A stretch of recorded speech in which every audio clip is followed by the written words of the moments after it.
बिस्मिल्लाहिर्रहमानिर्रहीम। अस्सलाम वालेकुम नाज़रीन, मैं हूं आपका मेज़बान नवाज भुट्टो। नाज़रीन, आपको पता है कि 25 फरवरी को कौमी असेंबली का इजलास तलब कर लिया गया है, लेकिन इसके साथ ही पूरे मुल्क में हुकूमत साजी का जो मामला है वो अपने उरूज पर पहुंच चुका है।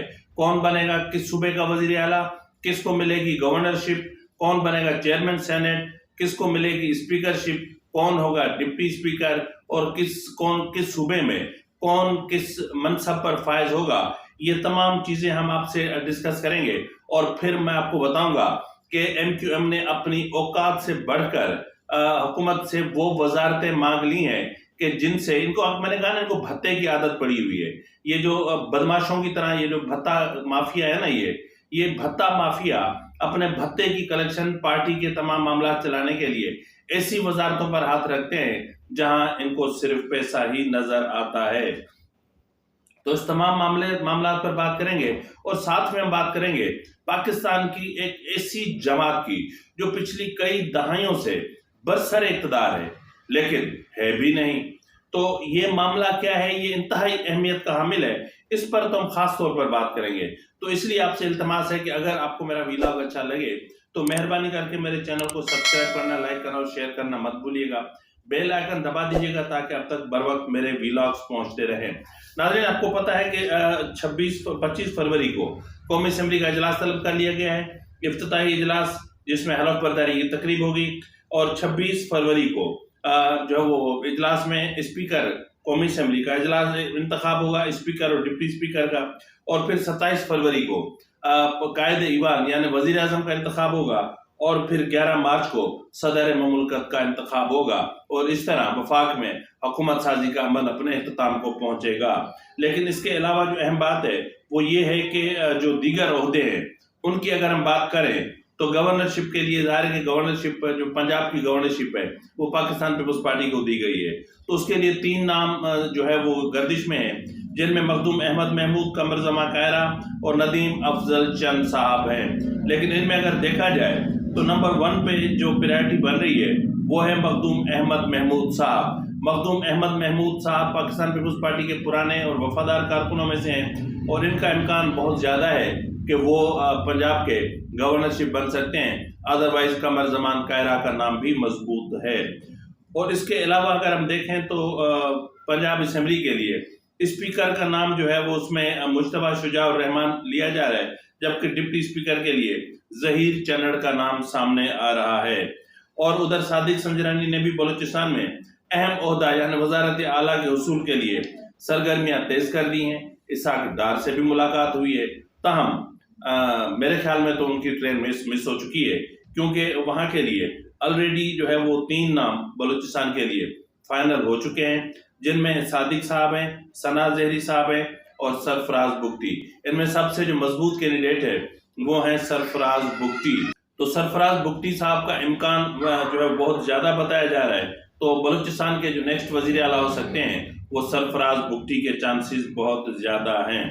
इसके अलावा MQM के ने वफाक में 5 वजारतें मांगी हैं। जी नाजरीन, MQM ने वफाक में 5 वजारतें मांगी हैं, जिनमें IT, पोर्ट एंड शिपिंग, मवासलात, लेबर और मैन पावर, ओवरसीज, और ये 5 वजारतें। और फिर कामरान टिसोरी के लिए गवर्नरशिप मांगी है कि वो गवर्नरशिप कंटिन्यू करेगा। तो ये 5 जाहिर है कि आपको पता है कि MQM की एक फितरत है कि MQM भत्ते के पीछे दौड़ती है। MQM उन वजारतों के पीछे दौड़ती है जहां इनको बहुत ज्यादा मुनाफा हो, जहां इनको बहुत ज्यादा पैसा नजर आता है। बुनियादी तौर पर MQM एक यूं समझ लें कि भत्ता माफिया की एक ऑर्गेनाइजेशन है जिसको ब्लैक मेलिंग के लिए यूज किया जाता है। और ये एस्टेब्लिशमेंट का एक अहम तरीन टूल है, जिसको ये यूं समझ लें कि डेमोक्रेसी के लिए थ्रेट जो है वो है ये। इसके अलावा अगर आप देखें तो चेयरमैन सेनेट के लिए पाकिस्तान पीपल्स पार्टी में चेयरमैन यूसुफ रजा गिलानी का नाम लिया जा रहा है। अगर यूसुफ रजा गिलानी सेनेट बनते हैं तो फिर जाहिर है कि उनकी जो मुद्दत होगी वो बाकी 3 साल होगी और उसको इसके अलावा इनको कौमी असेंबली की सीट भी छोड़नी पड़ेगी। तो ये हो रही है फिलहाल फॉर्मेशन। सिंध का आपको पता है कि वजीर आला सिंध मुराद अली शाह हैं और स्पीकर सिराज दुरानी साहब हैं और डिप्टी स्पीकर का इंतखाब होगा। फिर आगे देखते हैं कि क्या होता है। इसके अलावा अगर हम देखें तो पाकिस्तान में पिछली कुछ दहाइयों से एक ऐसी जमात भी है जो बरसर इक़्तिदार है, जी नाज़रीन, एक ऐसी जमात भी है जो बरसर इक़्तिदार है, सरगर्म रहती है। इस जमात के पास ना तो कोई मंशूर है, ना झंडा है, इनका अपना एजेंडा, ना ही इनका अपना कोई एजेंडा। इनका जो अपना एजेंडा होता है वो वक्त के साथ तब्दील होता रहता है। यानी इनका स्क्रिप्ट जो है वो स्क्रिप्ट राइटर कभी कभी तब्दील करते रहते हैं। तो इसलिए इनका जो मामला है वो बहुत ही जो है वो अहम है। लेकिन इनके पास डंडा हो न झंडा हो ना हो, पार्टी का मंशूर मैनिफेस्टो हो ना हो, लेकिन इनके पास डंडा बड़ा तगड़ा होता है। और ऐसा तगड़ा डंडा होता है कि जिसके आगे सब सीधे हो जाते हैं। जिस तरह गुज़िश्ता शाम आपने देखा कि इस जमात ने डंडा उठाया, यानी ये वो जमात है कि जिनका कुछ भी नहीं लेकिन सब कुछ इनका है। पाकिस्तान का निज़ाम ये चलाते हैं, पाकिस्तान की अदलिया को ये मैनेज करते हैं, फैसले अपनी मर्जी के ये लेते हैं, इलेक्शन इंजीनियर ये करते हैं, और पाकिस्तान में पॉलिटिकल इंजीनियरिंग इनसे बेहतर कोई नहीं कर सकता। अब इस हवाले से अंसार अब्बासी साहब ने भी एक स्टोरी की है। उनका कहना है कि जो है वो पीपल्स पार्टी के चेयरमैन बिलावल भुट्टो ने साबिक army chief general retired Qamar Javed Bajwa को 26 मार्च 2022 को दो टोक अल्फाज में कहा था कि अगर मिलिट्री इस्टेब्लिशमेंट ने उस वक्त की अपोजिशन पर दबाव डाला कि इमरान खान की हुकूमत के खिलाफ अदम एतमाद की तहरीक वापस ली जाए तो वो ये बात अवाम को बता देंगे। अब इसमें जो है वो कई सियासतदान इस मुलाकात में शरीक हुए थे जो मौलाना फजल रहमान के इस इल्ज़ाम की वजह से तनाज़े का मरकज बन गई थी कि उस वक्त की अपोजिशन ने इमरान खान की हुकूमत के खिलाफ अदम एतमाद की तहरीक जनरल बाजवा के इमा पर पेश की गई थी, जबकि कमर जावेद बाजवा कोशिश कर रहे थे कि ये तहरीक विथड्रा हो जाए, नो कॉन्फिडेंस मोशन विथड्रा हो जाए और इमरान खान ने अपना मिड टर्म इंतखाबात का ऐलान कर दें। लेकिन इस चीज़ को उल्टा ही समझा गया, क्योंकि मौलाना फजल रहमान आपको पता है कि जो दीन पे धंधा करते हों, ऐसे धंधे वाले तो कितने, मैं दिल कर रहा है कि मैं वो अल्फाज बोलूं, लेकिन मैं शायद इखलाकियात की आखिरी हद ना पार कर जाऊं। इसलिए जो दीन को धंधा बना देना, ऐसे लोगों से बुरा और कोई नहीं होता। इस मुलाकात में शामिल कुछ सियासतदानों ने पहले ही दिन मौलाना के बयान की तरदीद की थी, लेकिन मालूम हुआ कि बिलावल भुट्टो ने अदम एतमाद की तहरीक के हवाले से उस वक्त के आर्मी चीफ से साफ अल्फाज में बात की थी। आर्मी चीफ और DG ISI को उस वक्त के वज़ीर आज़म इमरान खान ने अपोजिशन वालों से मुलाकात के लिए भेजा था कि अपोजिशन वालों को अदम एतमाद की तहरीक वापस लेने पर कायल करे। जनरल बाजवा ने मौजूदा DG ISI के या नदीम अंजुम के साथ मिलकर अपोजिशन रहनुमाओं से मुलाकात की थी। जब बाजवा ने उस वक्त की अपोजिशन रहनुमाओं से कहा कि अदम एतमाद की तहरीक वापस लें और बदले में Imran Khan mid term election करवाएंगे, और मौलाना के साथ बिलावल ने इस ख्याल को सख्ती से मुस्तरद कर दिया था।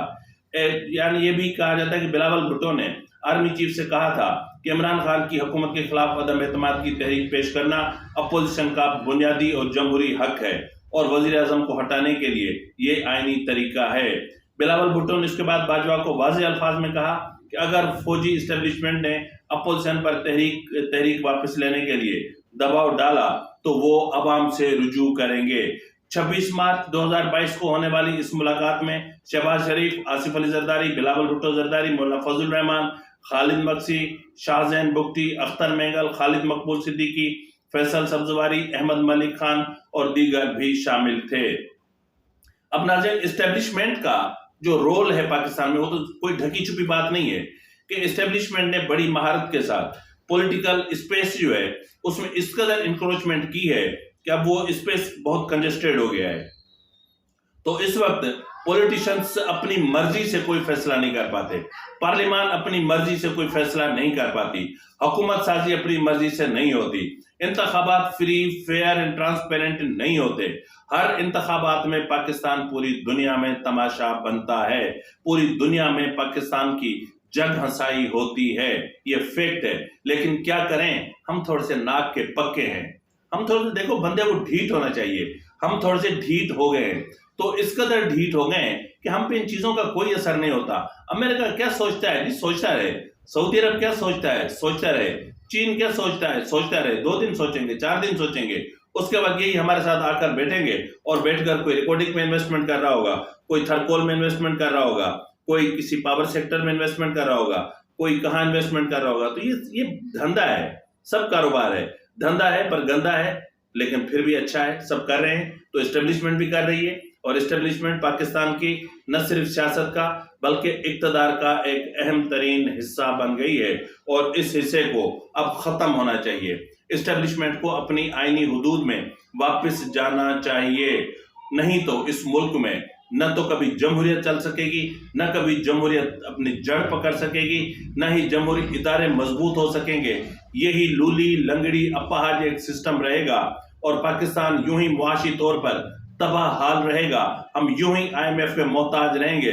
پاکستان میں پولیٹیکل انسرٹینٹی معاشی انسرٹینٹی کو کریٹ کرے گی، اور پاکستان کا یعنی مالا مال قدرتی ذخائر سے مالا مال ہونے کے باوجود بھی بھکاریوں کی سی زندگی گزارتا رہے گا، اور قوم مہنگائی کے بوجھ تلے یوں ہی دبے رہیں گے، یوں ہی مرتے رہیں گے، یوں ہی سسکتے رہیں گے۔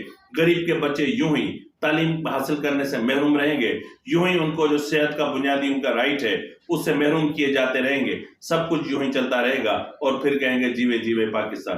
فی الوقت کے لیے اتنا ہی، ملتے ہیں اگلے پروگرام میں، تب تک اجازت دیجیے، فی امان اللہ۔